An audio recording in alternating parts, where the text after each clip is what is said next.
को सुल्तानपुर में संयुक्त सेवा समिति द्वारा सामूहिक वंदे मातरम गान का आयोजन किया गया। यहाँ भारी संख्या में छात्र छात्राओं की मौजूदगी रही। दर्जनों सामाजिक संगठनों के सैकड़ों लोगों की मौजूदगी में भारत माता की आरती उतारी गई, वही वंदे मातरम का गान संपन्न हुआ।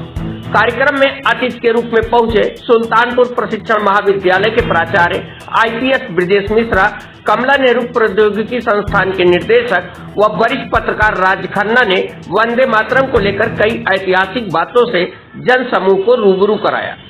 सैकड़ों छात्र छात्राओं की मौजूदगी में वंदे मातरम का गान व भारत माता की आरती उतारी गई। इस दौरान भारत माता के जयकारों से माहौल खिल उठा।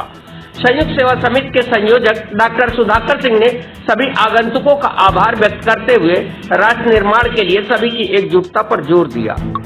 कार्यक्रम में सुल्तानपुर नर्सिंग कॉलेज, केश कुमारी राजकीय महिला inter college, Ramkali intermediate college, Ramraji बालिका इंटरमीडिएट कॉलेज, राजकीय इंटर कॉलेज के छात्र छात्राओं ने प्रतिभाग किया।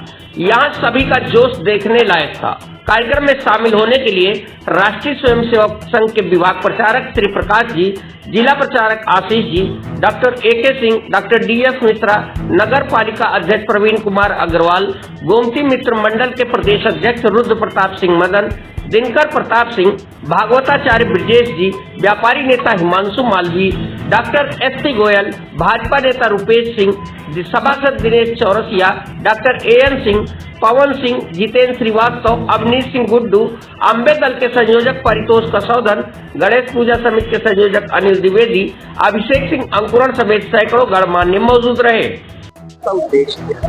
देखिए, संयुक्त सेवा समिति सुल्तानपुर द्वारा आज बड़े पैमाने पर वंदे मातरम के 150वीं वर्षगांठ पर यहाँ पर स्टेडियम में कार्यक्रम चलाया गया। इसमें विभिन्न विद्यालयों के हजारों बच्चों ने भाग लिया। विभिन्न सामाजिक और सांस्कृतिक संगठनों के लोगों ने भाग लिया। इस प्रकार का कार्यक्रम निस्संदेह बच्चों में और आमजन में भारत माता के प्रति, भारत देश के प्रति भक्ति भाव उत्पन्न करने के लिए अत्यंत आवश्यक है। इस प्रकार का आयोजन करने के लिए हम आयोजक मंडल को धन्यवाद देते हैं। देखिए, भारत माता की आराधना हमारे प्राचीन काल से लेके, वेदों से लेके और आज तक ये हमारी परंपरा रही है। हम इसी के माध्यम से एक दूसरे को जोड़ सकते हैं। वंदे मातरम वह गान है जो विभिन्न जातियों, विभिन्न धर्मों, विभिन्न संप्रदायों सबको एकजुट करके भारत माता की सेवा में लगा सकता है। वंदे मातरम कोई साहित्यिक सृजन या सामान्य गान नहीं है, बल्कि ये भारत की आत्मा है, भारत में चेतना के संचार का माध्यम है। इसलिए यह गान भारत के चारों दिशाओं में, चाहे पूरब हो, पश्चिम हो, उत्तर हो, दक्षिण हो, सब जगह एक राष्ट्रीय गीत के रूप में प्रचलित है। और ये भारत को एकजुट करने के लिए, भारतीयता विकसित करने के लिए अत्यंत आवश्यक है।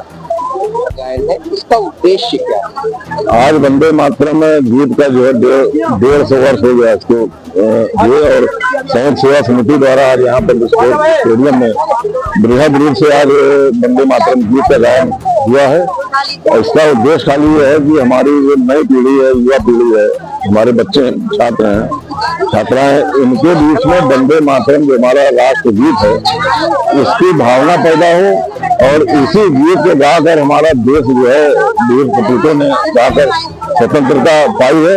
तो इसके महत्व को जानना आज की युवा पीढ़ी के लिए बहुत आवश्यक है। इसी के उद्देश्य से आज यह कार्यक्रम यहाँ पर किया गया। क्या मानते हैं कि 2047 का विकसित भारत की जो थीम है वो वंदे मातरम फिर से बनने जा रही है? बिल्कुल बनेगी और हमारे देश के प्रधानमंत्री और सभी लोग मिलकर जो है 2047 के जो विकसित भारत का जो विजन है वह कामयाब होगा। उसी की ये कड़ी है कि हमारा वंदे मातरम गीत गाकर जैसे देश आजाद हुआ, स्वतंत्र हुआ, उसी तरह से हमारा देश जो है विकसित होगा, इसमें कोई दो राय नहीं।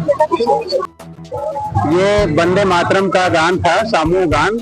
उद्देश्य था कि कैसे हमारे बच्चे इसको जान पाए, क्यों गाया गया, किसके पीछे का रहस्य क्या है और कैसे ये प्रेरणा गीत था।